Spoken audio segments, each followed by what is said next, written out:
If you've got a huge wad of cash stuffed in your pants and you want to exchange it for one of the beefiest gaming smartphones around, well, good news. The ROG Phone 9 series is here.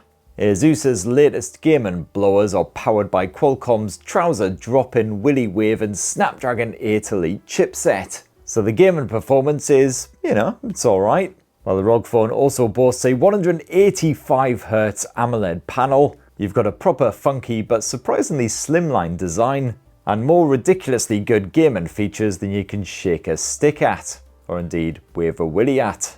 Now, I've got my clammy northern mitts on the ROG Phone 9 Pro Edition, which is the most expensive of the ROG Phone 9 lineup, although let's face it, none of them are particularly cheap. The regular ROG Phone 9 will cost you €1,099, the ROG Phone 9 Pro will cost you €1,299, and this here ROG Phone 9 Pro Edition, which comes with the likes of the Aeroactive Cooler bundled in there, that'll set you back basically $1,500. So let's whip it on out. I'm going to give the ROG Phone 9 Pro a thorough going over, see what that Snapdragon 8 Elite is really capable of. And for more on the latest and greatest tech, please do subscribe and ding that notifications bell. Cheers! Alright, so first of all, what do you get chucked in that box? Alright, so we've got one ROG Phone 9 Pro. We've got a beefy 65-watt adapter with proper heft to it as well. A rugged, tangle-proof USB Type-C to Type-C cable. The all-new Aeroactive Cooler X Pro. A handy wee case for the Aeroactive Cooler X Pro. And Asus has very kindly chucked in a pair of protective covers, so you can slap on whichever one you prefer. Alright, so let's power up the ROG Phone 9 Pro. Yep, suitably dramatic as always. So the ROG Phone 9 Pro will probably look rather familiar to anyone who's fondled the ROG Phone 8 series. Now, that's absolutely fine by me, because Asus has gone for a more subtle, refined finish compared with a lot of gaming phones. You've still got a few gamer-style design elements, but overall it actually just looks like a phone, rather than some crazy piece of alien technology that you just stuffed in your pants. And yeah, at almost 230 grams, the ROG Phone 9 Pro certainly ain't lightweight, but again, compared with most other gaming phones I've tested over the years, at least it doesn't feel like I'm trying to cram a breeze block into my jeans. If you're going Pro, well, bad news on the colour front, because black is your only option. Although if you save a bit of cash and go for the regular ROG Phone 9, that is also available in white. And the ROG Phone 9 Pro is quite a hardy bugger as well. You've got Gorilla Glass Victus 2 up front, so certainly strong scratch and drop resistance creds.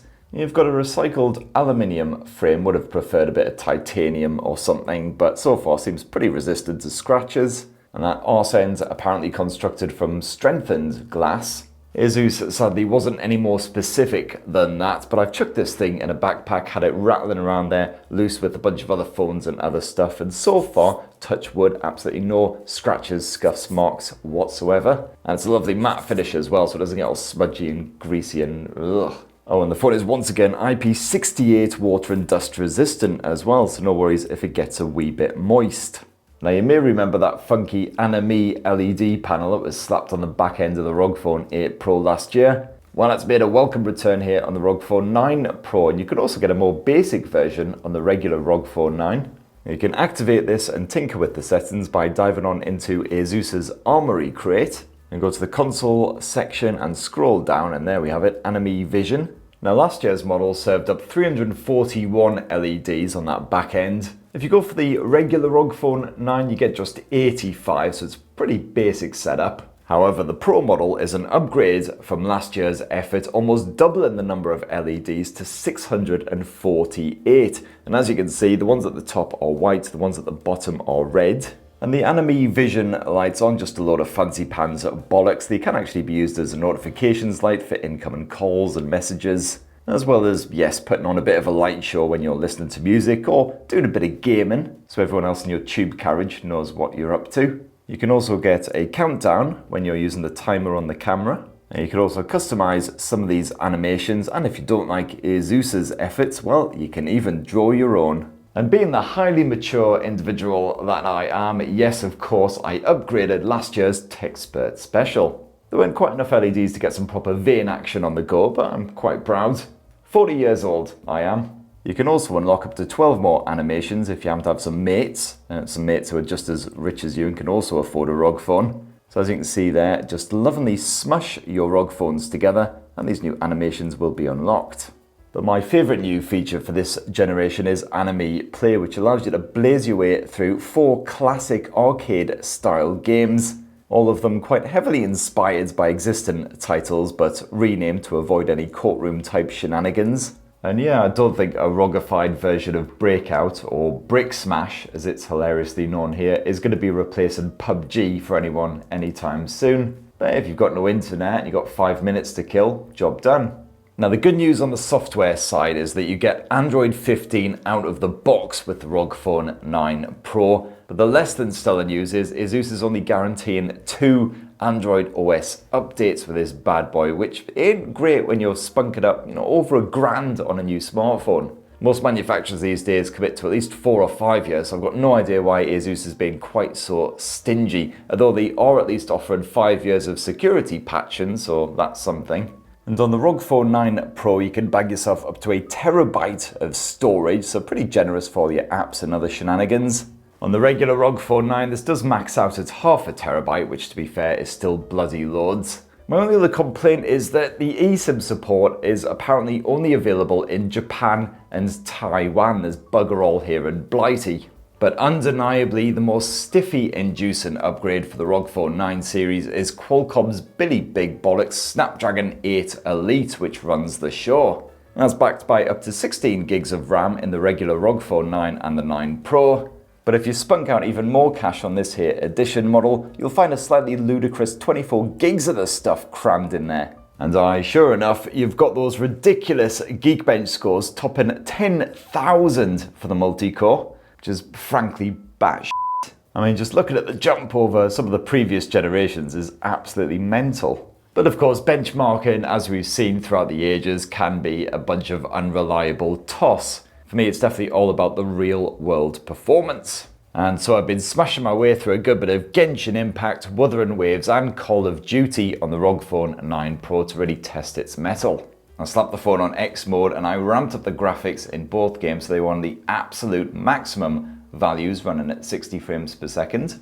And I gotta say, I'm severely impressed by the performance here on the ROG Phone 9 Pro. Practically flawless on both of these really testing, demanding titles.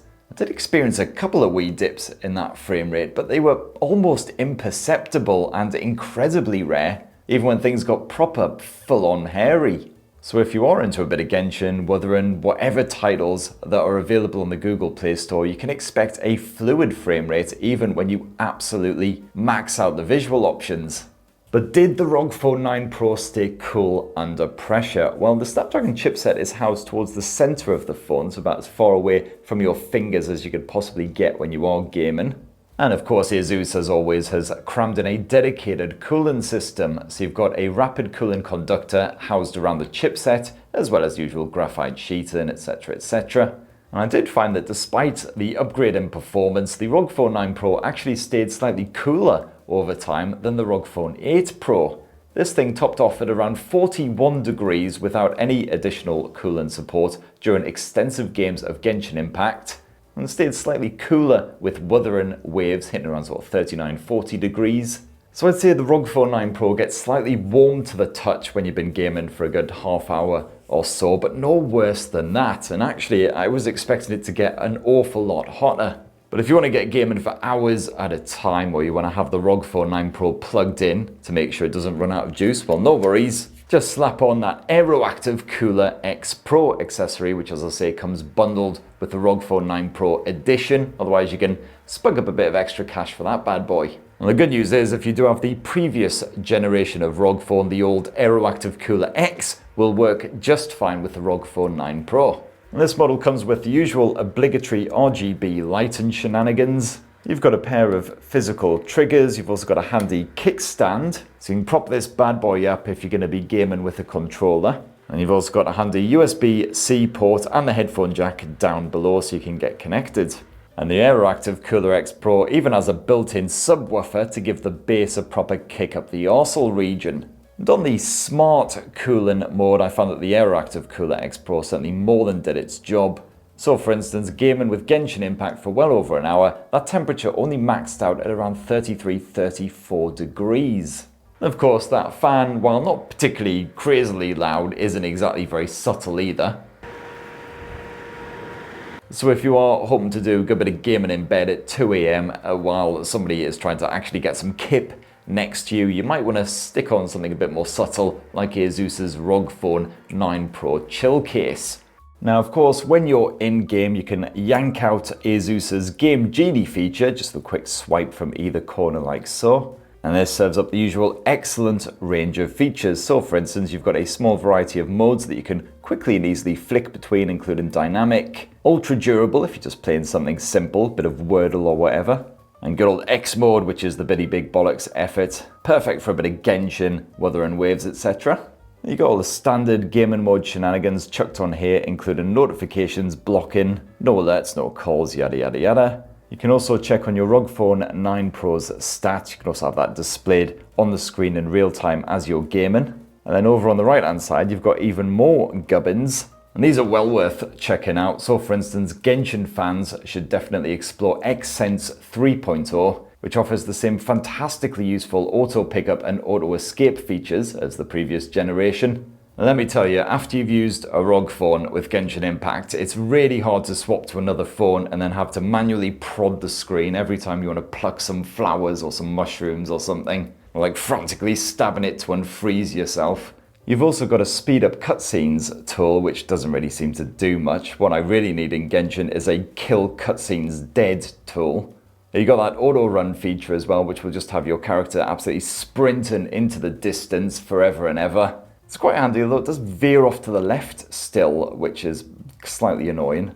And you've got similar auto tools for the likes of Mobile Legends, Arena of Valor, and Honkai Star Rail. I also really like the AI Grabber tool, which allows you to just put a box around any text that's there on the screen. You then select the relevant bits, do a web search. And as you can see there, then we've got a bunch of walkthroughs on how to complete the current mission. So we can see how to do it right there on the screen without even quitting out of the game.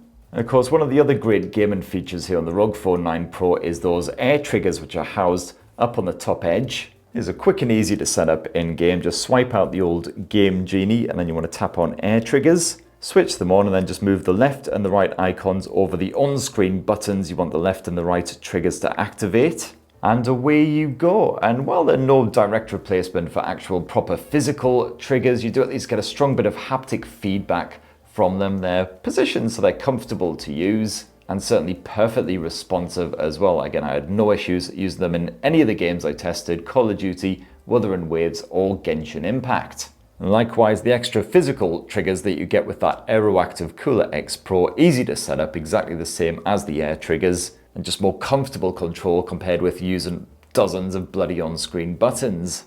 The ROG Phone 9 Pro's display is a stunner as always. You've got a 6.78-inch Samsung AMOLED panel slapped on here. It's proper poppy, but the colors are fully customizable as always. And at the high brightness mode, you get around 1600 nits. While it's not the brightest display that I've tested out, it's certainly bright enough to use outdoors. Not too reflective, so you can sort of see what's going on as long as you're not playing anything too murky in direct sunlight.